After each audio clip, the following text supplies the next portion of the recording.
The November fog rolled thick across the Potomac River when Detective Marcus Thompson parked his unmarked sedan outside the Watergate complex. It was a cold Tuesday morning in 2025, and the phone call he'd just received was about to change everything. After 3 years of silence, the case of Sarah Mitchell was about to reveal its secrets. The young intern who'd found the pen was waiting nervously in the lobby. His name was David Chen, and his hands still trembled as he clutched a small evidence bag. Inside was an elegant black fountain pen with silver engravings, a pen that had been missing for 3 years along with its owner. Marcus remembered that day like it was yesterday. On November 21st, 2022, Sarah Mitchell, a 32-year-old investigative journalist for the Washington Herald, had left to pursue a story about government contract irregularities. She was supposed to meet a source near the Lincoln Memorial at 6 p.m. She never came home. For weeks they'd searched. Hundreds of FBI agents, D.C. Metro Police, even Homeland Security had combed every corner of the Capitol. Helicopters swept the Chesapeake Bay. Bloodhounds tracked every lead from Georgetown to Alexandria. Nothing. Not a trace. Not a clue. As if the earth had swallowed her whole. Her family never stopped believing. Sarah's mother, Helen Mitchell, came to the precinct every month asking about progress in the case. She always carried the same photo. Sarah receiving her Pulitzer nomination 2 years before her disappearance, standing in front of the Capitol building with that brilliant smile that had made her one of the most respected journalists in Washington. Now, as Marcus examined the strange pen in the FBI's forensics lab in Quantico, he knew they were finally going to learn the truth. The pen looked normal from the outside, but when he looked closer, he noticed something unusual. A microscopic port on the side, and inside what appeared to be advanced circuitry, unlike anything he'd seen before. "Where exactly did you find this pen?" Marcus asked. "In the basement archives of the Hart Senate office building. It was in an old filing cabinet from the 1980s, hidden behind some declassified documents. Along with it there was also a recording device." "A recording device?" David pulled out a small device, no bigger than a thumb drive. Etched on it in tiny letters was, "Property of SM, emergency use only." The pen and this recorder were together. But when I tried to listen to the recording, well, hear for yourself. David pressed play. A strange sound emerged from the device. Not quite a woman's voice, but not random noise either. It was as if someone was trying to speak through water, the words distorted and incomprehensible. Marcus took the pen in his hand. It was unusually heavy for its size, and when he shook it gently, he heard a metallic sound from inside. "We need to get this to the FBI's tech division," Marcus said. "If this pen really belonged to Sarah Mitchell, it might contain information about what happened to her." 2 days later, Marcus found himself in the FBI's Advanced Technology Lab, staring in amazement at the analysis results. The pen wasn't an ordinary pen. Inside was a recording device of incredible sophistication, technology that seemed years ahead of anything he'd ever seen. Dr. Amanda Rodriguez, the Bureau's electronics expert, explained, "This is the most advanced recording device I've ever encountered. It doesn't just record audio. It seems to capture other types of information too. Vibrations, movements, even. It's hard to explain, but it appears to record some form of energy that I don't understand." "Can you extract the information from it?" "I've tried, but it's complicated. The device seems to be protected by encryption I've never seen before, but I've managed to recover fragments. Do you want to hear them?" Marcus nodded. Dr. Rodriguez pressed a button and Sarah Mitchell's voice emerged from the speakers. Clear, unmistakable, but filled with tension. "November 21st, 8 a.m. Beginning investigation into the Pentagon contract scandal. I have information suggesting a network of corruption involving high-ranking officials across multiple departments. If something happens to me, this pen needs to reach law enforcement." There was a pause. Then Sarah's voice continued, but now it seemed more distant. 10 a.m. Meeting my source near the Vietnam Veterans Memorial. Senator Bradley's chief of staff claims he has documents proving everything. Says we're meeting at the old Corcoran Gallery basement. Strange choice, but his information has been solid so far. Marcus felt his skin crawl. That was exactly where the pen had been found. The recording continued. 11:30 a.m. I'm in the building. It's dark and smells like decades of government secrets. My source hasn't arrived yet. Found a room in the basement full of old files. I'll wait here. I have the feeling I've been followed since this morning." Then suddenly Sarah's voice became a whisper filled with fear. "Someone's coming. Multiple people. This isn't my source. And God, what is this? The pen is getting warm. Something strange is happening to it. A bizarre electronic humming sound followed, then silence. Dr. Rodriguez stopped the recording. That's all I could recover from the first part. But there's a second part, much stranger. What do you mean? Well, there's nearly 2 hours of recording after that, but the voice speaking, it doesn't sound like Sarah Mitchell anymore. What do you mean? Listen for yourself. The new recording began, and Marcus felt his stomach drop. It was Sarah's voice, but different, as if it was coming from very far away, or as if Sarah was speaking in a dream. I'm not where I was anymore. I don't know where I am. Everything is dark, but I can see. I can see things I shouldn't be able to see. The pen isn't what it seemed, it's something much more, and now it's part of me. Marcus looked at Dr. Rodriguez. What the hell does that mean? I don't know. But it continues. It gets stranger. Sarah's voice continued, but now it seemed to come from multiple directions simultaneously.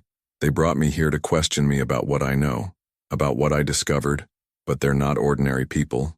They're something else. And this place, it's not in Washington. It's not on Earth. The pen is a gateway to... The recording cut off abruptly. Is that all? Marcus asked. No, there's more. But this part is from yesterday. Yesterday? Yes. The pen is still recording, still capturing something. Dr. Rodriguez pressed play again. This time, Sarah's voice was clear, as if she was speaking directly into a microphone. Detective Marcus Thompson, I know you're looking for me. I know you found the pen, and I know you're wondering what happened to me. I'm still alive, but not in the way you understand. I'm in a place between worlds, in a dimension they use to hide their secrets. Marcus felt his heart racing. How did Sarah know his name? Keep listening, Marcus. I'll try to explain everything, but know that time isn't on our side. The investigation I was conducting wasn't about simple government corruption. It was about something much deeper, an organization that's been operating for decades in Washington, using technologies that humanity doesn't know about yet. The pen I have wasn't made on Earth. It's an alien device, but adapted to work with human technology. Marcus and Dr. Rodriguez stared at each other in disbelief. Sarah's voice continued. These people, or rather these entities that look like people, have infiltrated power structures throughout Washington. Senator Bradley's chief of staff wasn't my source. He was their trap. They lured me to that building to interrogate me to find out how much I knew. But the pen reacted to their presence. It activated and transported me here, to their dimension. Now I'm trapped between worlds, but I can communicate through it. Marcus, you have to help me. You have to finish what I started. But first you need to understand what you're dealing with. The recording stopped again. Is there more? Marcus asked, his voice trembling. Yes. There seems to be an entire archive of new recordings. The pen is still functioning, still receiving transmissions. It's as if Sarah is still connected to it. Play the next recording. This one started immediately without pause. The organization calls itself the Washington Watchers. They've been operating from D.C. since the 1940s, but their roots go much further back in time. They're entities that came to Earth centuries ago, establishing themselves in this region to study humanity. At first they were just observers, but over time they became manipulators. They influence political decisions, economic policies, social movements. Washington isn't accidentally the most powerful city in the world. It's the result of their manipulation. The pen I have belonged to one of them. I found it in an abandoned office in the Hart Building while researching the contract irregularities. When I first picked it up, it activated and began transmitting information directly into my mind.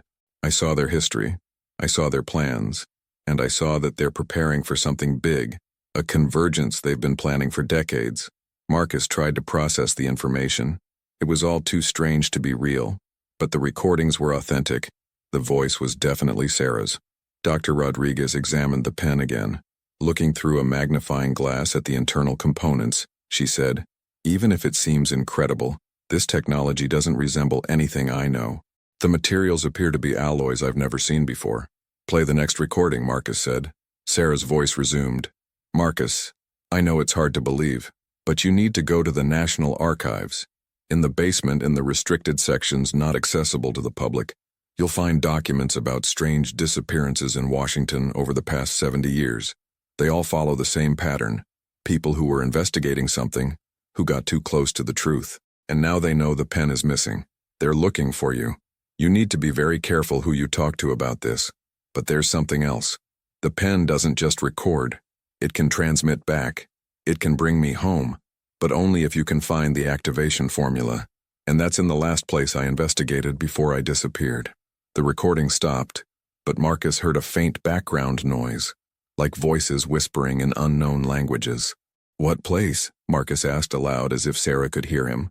To his surprise, the pen warmed in his hand and Sarah's voice emerged again. "Can you hear me?" "Incredible. The connection is getting stronger. Yes, I can hear you. Where do I need to go?" "The Library of Congress, Jefferson Building. Not the public areas, but the underground levels. There's a vault there that predates the building itself. In the deepest level is a symbol carved in stone, the same symbol that's on the pen you're holding." Marcus looked at the pen. Indeed, on the silver part was a complex symbol, a combination of geometric shapes that seemed to move when he looked at it too long. Sarah continued, "But Marcus, you need to know that once you begin this search, there's no turning back. They'll know that you know, and they'll try to stop you. Why are you telling me all this? Why not the FBI? Because the pen chose you. These devices work on mental compatibility. When you first held the pen, it connected to your mind. Now we're linked. And there's something else. I'm not the only one who disappeared this way. In the dimension where I am now, there are others. Journalists, researchers, activists, all those who got too close to the truth. But if you can activate the pen's repatriation protocol, you can bring us all back. How do I do that? You need to find the other 3 pens. There are 4 total, each hidden in a strategic location in Washington. The one you have is just one of them. Together they form a network that can open a portal between dimensions. Marcus felt everything becoming overwhelming. Where are the other 3? One is in the Pentagon, in the basement levels below the E-ring. Another is in the CIA headquarters in Langley. And the third is the hardest to find. It's in the White House, but not in the areas accessible to staff. And if I find them all, then you can use the activation formula you'll find at the Library of Congress to open the portal. But Marcus, yes? Once the portal opens, they'll know immediately. They'll try to stop you. And they're not human when they feel threatened. The recording stopped again, but the pen remained warm in Marcus's hand. "I have to go," Marcus said to Dr. Rodriguez. "And you shouldn't talk to anyone about what you've heard here." "Marcus, do you really believe?" "I don't know what to believe, but I'm going to find out." Marcus took the pen and the recording device and left the lab. In his car, driving toward downtown Washington, the pen warmed again. "Marcus, I'm here again. Listen carefully. In the next few days, you'll see things your mind will try to deny. People who aren't really people. Technologies that shouldn't exist. But don't doubt what you see. Everything you'll experience is real. And one more thing. Be careful who you trust. They can perfectly imitate any person. They can take memories, personality, even emotions. The only way to recognize them is through the pen you have. It will become very hot in their presence." Marcus's first destination was the Library of Congress, Jefferson Building. Driving through downtown Washington, he felt like everything around him seemed different, as if every shadow hid something. Every black SUV that passed him could be driven by one of them. The Jefferson Building was imposing in the afternoon light. The thick stone walls guarded secrets centuries old. Marcus spoke with Dr. Patricia Williams, who managed the restricted archives, explaining that he was a detective researching a historical case. Dr. Williams, an elderly woman with penetrating eyes, looked at him with suspicion. "What exactly are you looking for in our restricted vaults, Detective Thompson?" "Information about symbols and historical documents. It's about an investigation into missing artifacts." Dr. Williams nodded and led him down through narrow stone stairs. The underground vault smelled of old paper and centuries of secrets. "Here are the symbols you're probably looking for." The stone walls were carved with dozens of symbols, but when Marcus saw the one from the pen became so hot, he almost dropped it. On the wall, the symbol was identical, but much larger, and it glowed faintly with a greenish light that he hadn't noticed before. Dr. Williams followed Marcus's gaze. "Ah, that one. It's the oldest here. Legend says it's a gateway. But a gateway to what, nobody knows." At that moment, the pen vibrated and Sarah's voice emerged. "Marcus, you're in the right place. Touch the symbol with the pen." Dr. Williams seemed to hear the voice. She turned sharply toward Marcus. "What was that?" I don't know. Maybe a sound from the street." But Dr. Williams was now looking at him with a completely changed expression. Her eyes had become black as night. "Mr. Thompson, I think you've made a mistake coming here. How do you know my name?" Dr. Williams smiled, but the smile didn't reach her eyes. "We know a lot about you. We know you have something that belongs to us." Marcus felt the pen becoming burning hot in his pocket. It was an alarm signal. "I don't know what you're talking about." "The pen, Mr. Thompson. The pen you found. It's been our property for a very long time." Marcus took a step back. In the dim light of the vault, Dr. Williams seemed to be transforming. Her skin was becoming grayish-green and her eyes completely black. "Give it to us and we'll let you leave. Refuse and you'll join Sarah Mitchell in our dimension." Marcus ran toward the stairs, but at the vault's exit, 2 other people were waiting for him. They had the same grayish-green skin and black eyes. "There's nowhere to go, Mr. Thompson." In desperation, Marcus pulled out the pen and pressed it against the symbol on the wall. The moment the pen touched the symbol, the vault filled with blinding blue light. The entities screamed and retreated. The symbol on the wall began to pulse and Sarah's voice emerged from the stone itself, but this time very clear. "Marcus, the activation formula. Listen carefully and memorize. When 4 become 1, the gateway between worlds shall open. You need to find the other pens, and now run. I can't protect you for long." Marcus ran up the stairs while the light in the vault flickered and inhuman screams echoed from the depths. He jumped in his car and sped away from the Library of Congress at maximum speed. On the way back toward Virginia, the pen vibrated again. "Marcus, you're safe for now. But they know you've activated the first symbol. They'll track you with all their resources." "Why didn't you tell me they were so dangerous?" "Because you wouldn't have believed me. And because this knowledge would have driven you mad before you were ready." "What are they really?" "Entities from another dimension who have been studying humanity for millennia. Usually they're benevolent, but the group in Washington has become obsessed with controlling humans. They want to turn the entire capital into a laboratory for their experiments." "And where am I exactly?" "In a dimension parallel to Earth but slightly shifted in time and space. Time flows differently here. For me it's been months. For you only 3 years." Marcus reached his apartment in Arlington very late at night. He parked in front of his building, but when he looked around he noticed that all the cars on the street were identical. Same make, same color. It was impossible to be a coincidence. The pen warmed again. "Don't go home. They're waiting for you." "Where should I go?" "To the Marriott in downtown, room 1247. I reserved it for emergencies, under the name Michael Thompson. The key is at reception." "How do you know all this?" "The pen gives me access to computer systems. I can make reservations, transfer money, access information. It's an incredibly powerful device." Marcus headed to the hotel. At reception, a young woman greeted him with a smile. "Michael Thompson, room 1247? "Yes, we've been expecting you. Here's your key." But when Marcus took the key, the pen in his pocket became so hot it almost burned him. The receptionist was one of them. "Thank you," Marcus said, trying to appear natural. "You're welcome, Mr. Thompson. We hope you have an educational night." Marcus took the elevator, but instead of going to the 12th floor, he pressed the button for the 13th floor. He got off at the 13th floor and took the stairs to the 12th, then snuck toward room 1247. The room was empty, but on the bed was a map of Washington with 4 locations marked in red: the Library of Congress, where he'd already been, the Pentagon, CIA headquarters in Langley, and the White House. Next to the map was a note: "If you're reading this, it means the first test was passed. The others will be harder. SM." Marcus lay on the bed, exhausted. The pen vibrated gently like a heartbeat. "Sarah, are you there?" "I'm here. I've prepared everything for the next stage. Tomorrow morning there will be a car waiting for you in the parking garage. The key will be under the left rear mat." "Who's driving the car?" "No one. It's autonomous. I hacked the system of a company testing self-driving vehicles. It will take you to the Pentagon. But Marcus, you need to know that from now on it will be increasingly dangerous. The other pen at the Pentagon is guarded. Not by ordinary people. By what exactly? By entities much more powerful than those you've encountered so far. They're guardians left there to protect the pen, and they won't hesitate to kill you. Why are the pens so important to them? Because the pens aren't just communication devices. They're keys. Keys to a technology that can control reality itself. In the wrong hands, they could turn Earth into a prison for humanity." Marcus fell asleep with difficulty, and in his dreams he saw strange images: floating cities, beings of light, machines moving through air. And at the center of all the dreams was Sarah, reaching out to him from a dimension he couldn't touch. He woke up with the pen vibrating in his hand. Sarah's voice emerged, but this time it seemed weaker. Marcus, the connection is weakening. They're trying to block the signal. You need to hurry. Go to the Pentagon today. In the E-ring basement at the 3rd sublevel, you'll find a walled-up room. The pen will resonate when you approach it. Use that resonance to break through the wall. And Marcus, if you can't bring me back in the next 2 days, I'll be lost forever.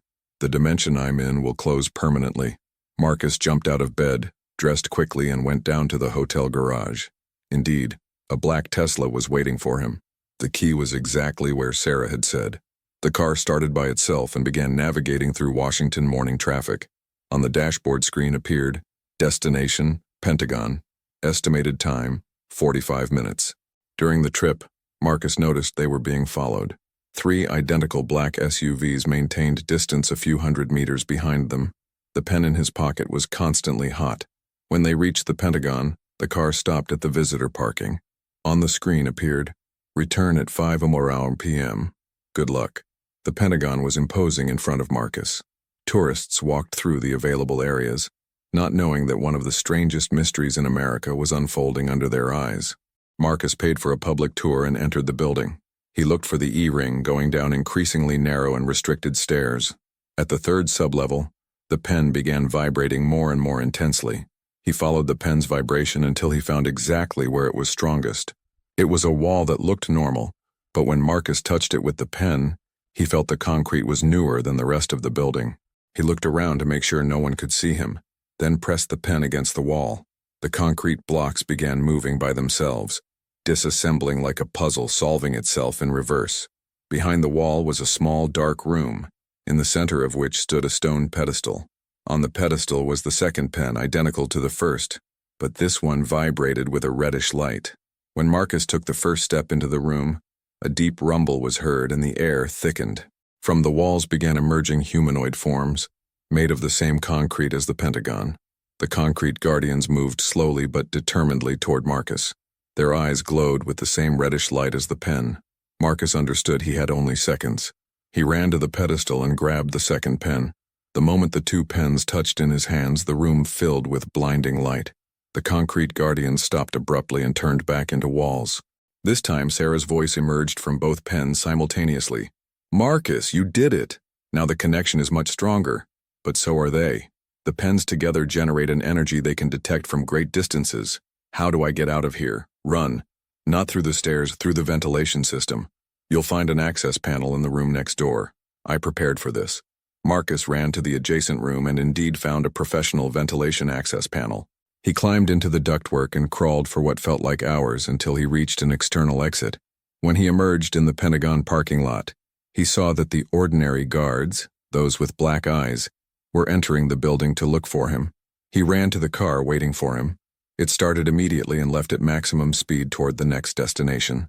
On the dashboard screen appeared, Destination, CIA Headquarters, Langley.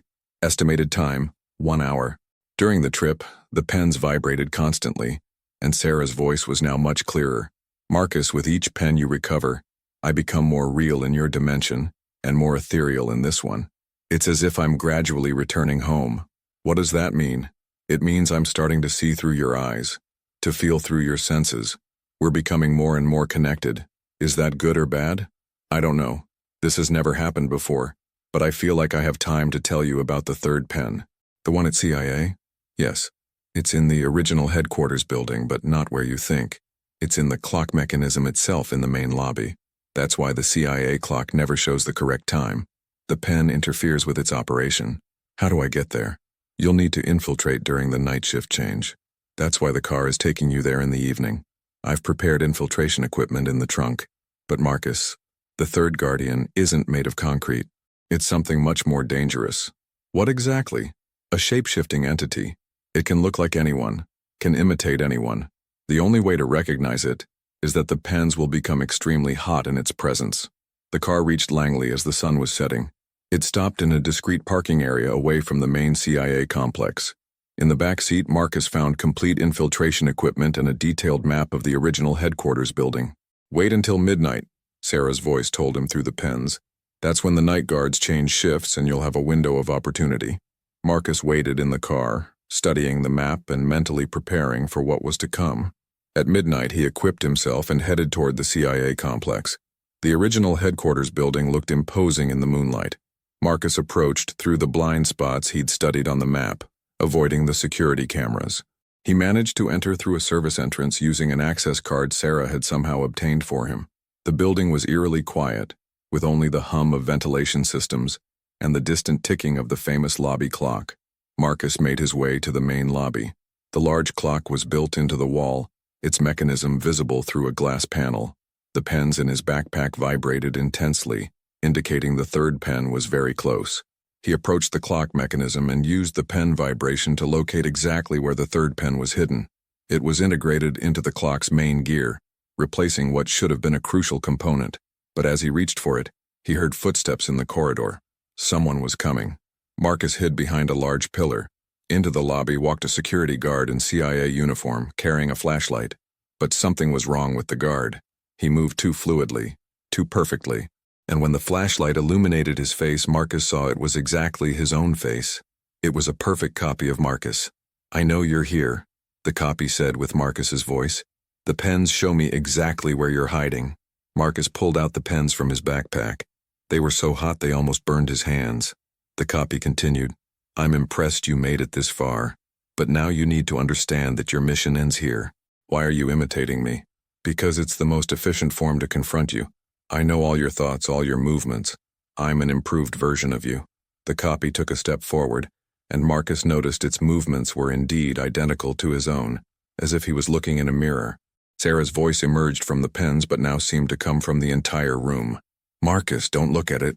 The entity copies not just your appearance, but your thoughts if you look into its eyes." Marcus understood and kept his gaze away from his copy. Instead, he focused on the pen in the clock mechanism. He ran toward it, but the copy jumped at the same time. They collided in the center of the lobby, fighting for the pen that vibrated more and more intensely.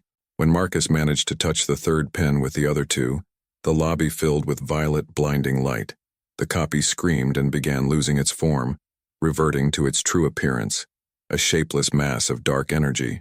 Through the three united pens, Sarah's voice resonated powerfully. "Marcus, now we have the power to open a temporary portal, but you need to hurry to the last pen." "Where is it?" "The White House, but not in the areas accessible to staff. It's in the underground levels below the Oval Office in the old Cold War bunker." "How do I get there?" "The car is waiting for you." "But Marcus, with 3 pens united, the entities can locate you very easily. They'll be waiting there with all their forces." "Why is the 4th pen so important?" "Because the 4th pen isn't like the other 3. It's the master pen, the one that controls the others. With all 4 united, I'll be able not only to return, but to permanently close their access to Earth." Marcus exited the CIA building through the same route he'd entered, but this time much faster. The 3 united pens gave him an energy he'd never felt before. He was faster, more agile, more aware of everything happening around him.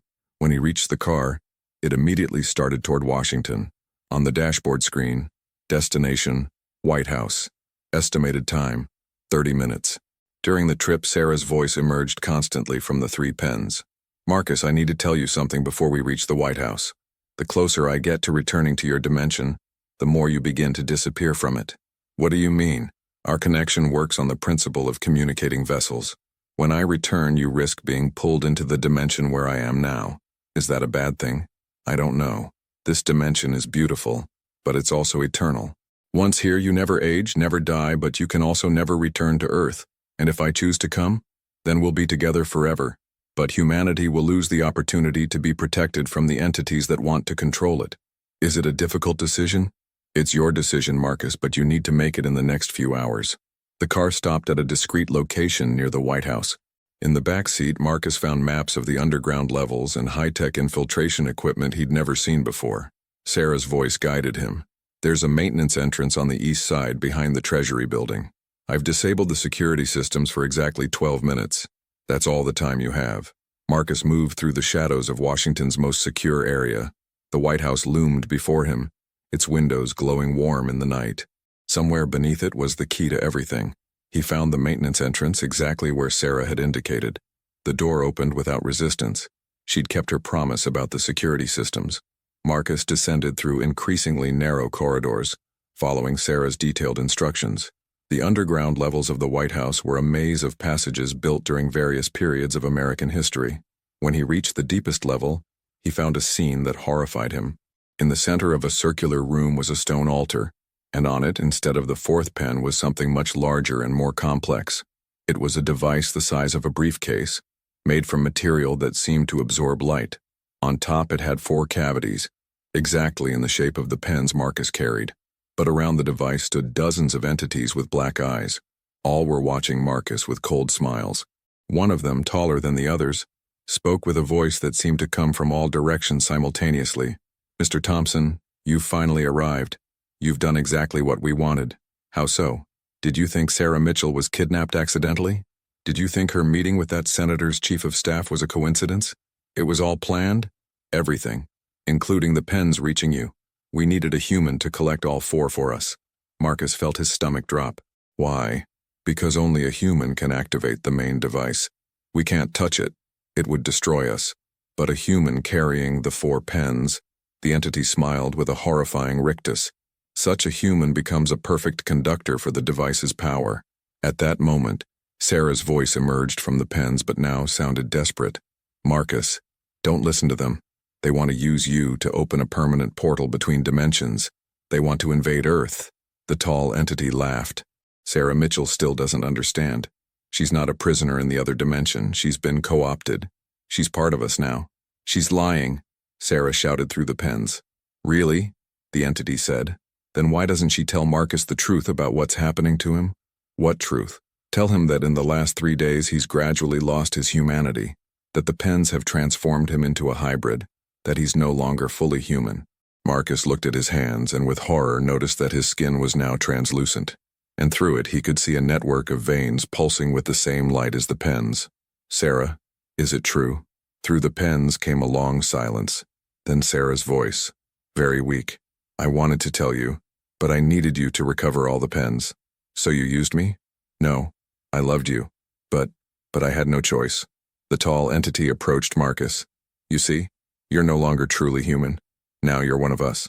And as one of us you have only one option, to help us complete the invasion." Marcus looked at the pens in his hands. They pulsed faster and faster, as if waiting for a decision.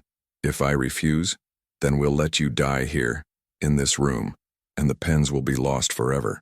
Sarah will remain trapped in the other dimension and Earth will be invaded anyway, but in a much more violent way. And if I accept, the invasion will be peaceful. Humans will be gradually integrated into our society. They'll live longer, be more intelligent, happier." Marcus felt he had only seconds to decide. He looked toward the device in the center of the room, then at the entities surrounding him. In a desperate gesture, he asked Sarah, "Sarah, if I had to choose between saving you and saving humanity, what would you tell me to do?" Through the pens, Sarah's voice returned, but now it was different, more mature, wiser. "Marcus, I've had time to think in this dimension. I've seen what humanity would be like under their domination. It wouldn't be an improvement. It would be the end of everything that makes humans special. So destroy the device, even if it means I'll remain trapped forever." The entities sensed Marcus's intention and jumped toward him, but Marcus was now faster than them. Instead of placing the pens in the device, he smashed them violently against each other. The 4 pens collided and exploded in blinding light. Waves of energy spread through the entire room and the entities screamed and began disintegrating. The device in the center of the room cracked and began melting. In the last moment, through the disappearing pens, Marcus heard Sarah's voice for the last time. "Marcus, thank you. You saved humanity. And I'm finally free." The light went out abruptly, and Marcus found himself alone in the room.